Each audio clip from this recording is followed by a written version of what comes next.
Good evening, all. It's Sunday night. This is Shay Horowitz with ShogunTrading.com. This is our weekly newsletter.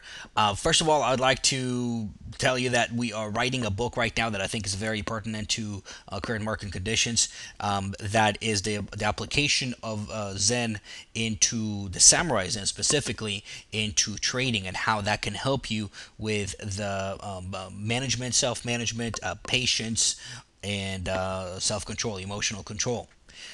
Beyond that, let's talk a little bit about the market. The S&P 500 came close to the November lows. It did not get to the November lows.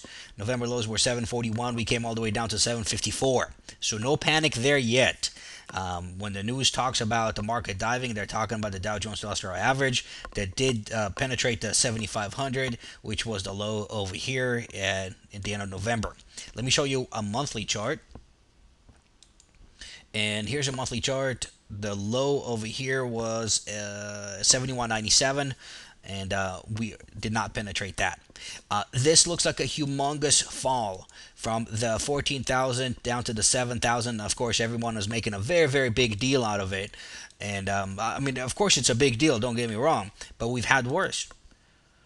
Let me show you an example. This is the Nasdaq 100. Nasdaq 100 is the top 100 stocks in the Nasdaq. It's the largest stocks, the Intel, the Apple, the so on. And back in 2000, it went from the 4,800 down to the 7 to the 800. That's 1/6 of the value back then. If you look at the S&P 500 right now, S&P 500 went from 1,500 down to 700, so lost half its value.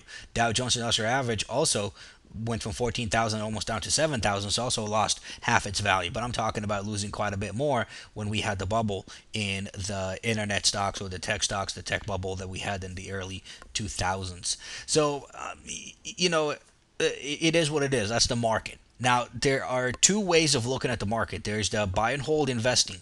And buy and hold, people always make fun of traders because they say, well, I just buy and hold and I make really good money. The problem is if you buy and hold anywhere around the last 10 years, you just lost everything. You lost all of the buy and hold that you've done and all of the investing and all the dollar cost averaging, which absolutely I think is absolutely ridiculous term throughout this whole time. Instead, what people should be doing is the S&P 500 again is you need to ride the waves. You need to buy and sell and buy and sell, and possibly if we bounce over here, buy again. If we dump over here, you sell again. It just makes total sense to me to smooth out the curves and to sell when assets are going down and buy when assets are going up. It is the absolute best way to manage your funds. Of course, most investment advisors or most brokers, most TV anchors will tell you not to do that because nobody can predict the market. That's not true. That is something we do on a daily basis. That's something we don't predict the market, but we follow the market. And if the market shows signs of a top, then we go short. We called a stop over here in 2000. That was completely predictable. We saw it coming from a mile away. We saw this one coming. We don't never know the extent of it. We never know how far down it's going to go, but we know it's going to go.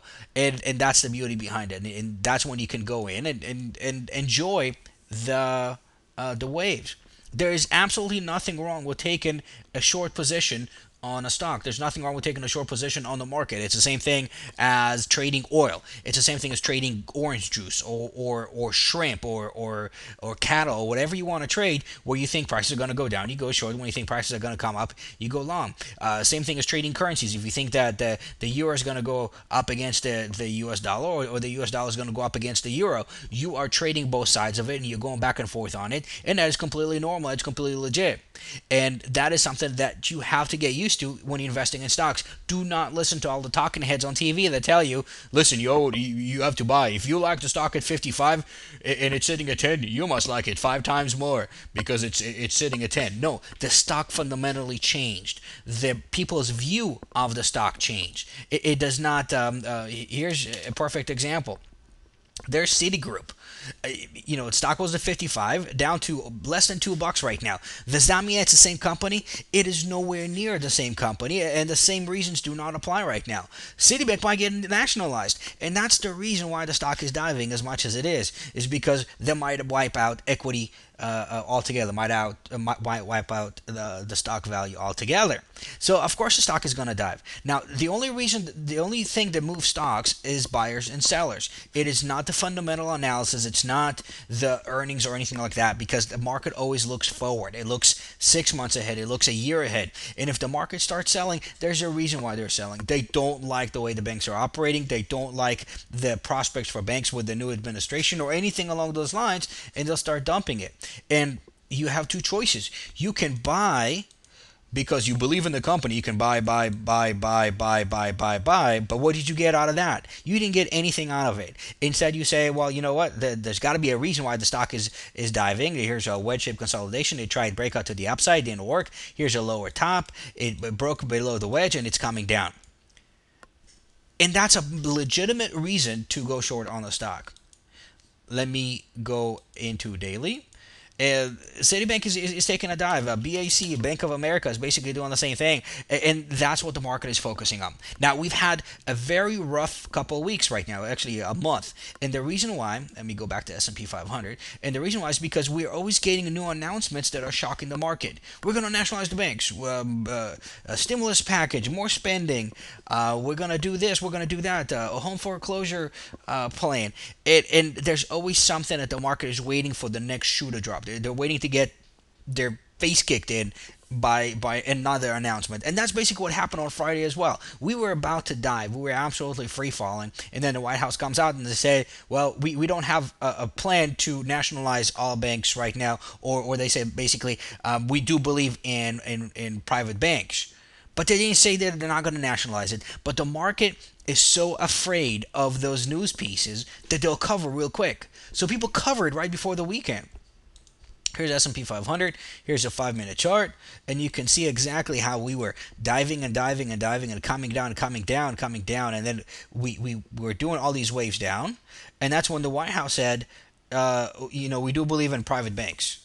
And the market goes up, and then they realize, well, they didn't really say they're not going to nationalize the banks, so the market came back down. So it lost some of its gains based on that news.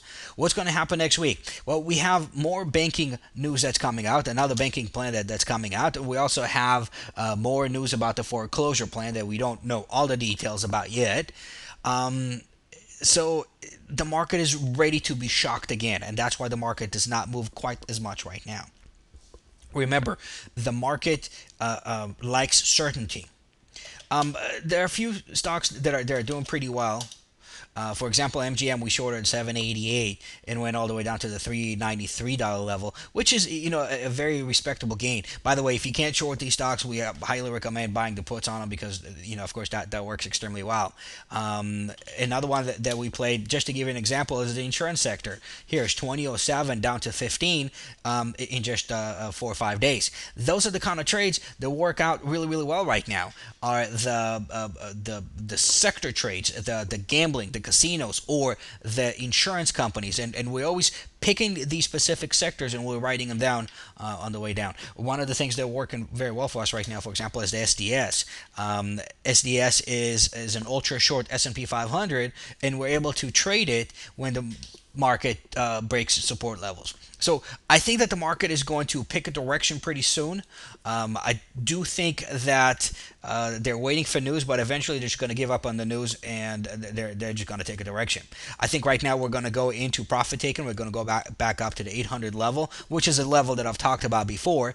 And then once we break below it, I think we're going to come down a lot more. People are talking about 600, S&P 500, and so on. Anyway, stay a trader. Do not be an investor right now. You need to be a trader. You need to stay on your feet, and you need to manage your assets. Have a great night, and I will talk to you next week. Take care.